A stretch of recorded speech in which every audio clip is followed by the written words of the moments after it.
Kapuso, ang inyong lingkod ay narito pa rin po sa bayan ng Clarin dito sa Bohol at ipinagpapatuloy po natin ang pamimigay ng relief goods sa mga residenteng naapektuhan ng lindol kamakailan lamang dito. Sa mga oras na ito ay nakapagbigay na po tayo ng mahigit 1,000 mga relief packs pantawid gutom sa ating mga kababayan dito.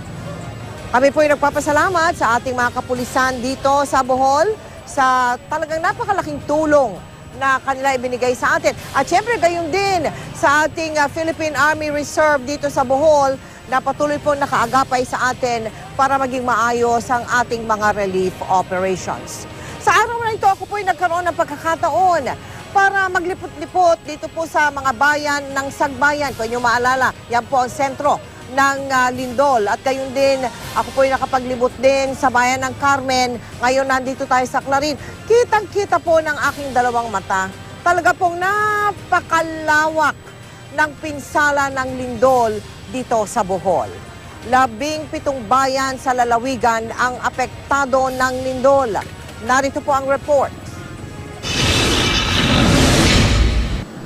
Sa lungsod ng Tagbilaran, agaw pansin ang parking lot na pinaglipatan ng mga pasyente ng Tagbilaran Community Hospital.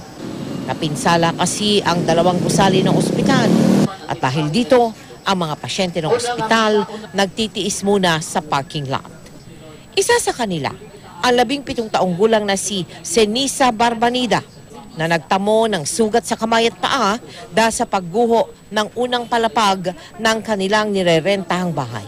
Pero ang nakapanlulumo sa kanyang naranasan ay ang pagpanaw ng kanyang ina para mailigtas siya. Naglalaba raw ang kanyang ina ng lumindol nang biglang gumuho ang pundasyon ng kanilang tirahan at dumagan ito sa kanya para bigyan siya ng proteksyon. Parang na-traumatize eh. Mahirap i-explain. Wala, umiyak lang ako. Sakit eh. Mahal talaga ako ng mama ko. Ginawa niya lahat para sa akin. Sa bayan naman ng Kalape, sa tent na ito nagsilang si Eileen Rose. Ilang minuto raw bago ang lindol, humilab na ang kanyang tiyan. Kinailangan pa niya bumaba sa bundok at dumaan sa maputik na daan para makarating sa ospital. Pero ang ospital nasira na ng lindol.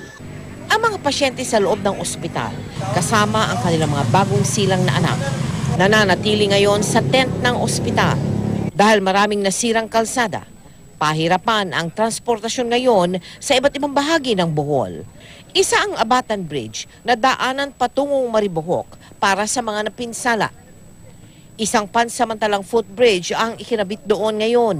Bagamat takot, ang ilan sa mga residente mas pinili na ring tumawid. Hindi okay kasi lahat na pakiramdam mo parang umuuga. Parang may lindol pa rin.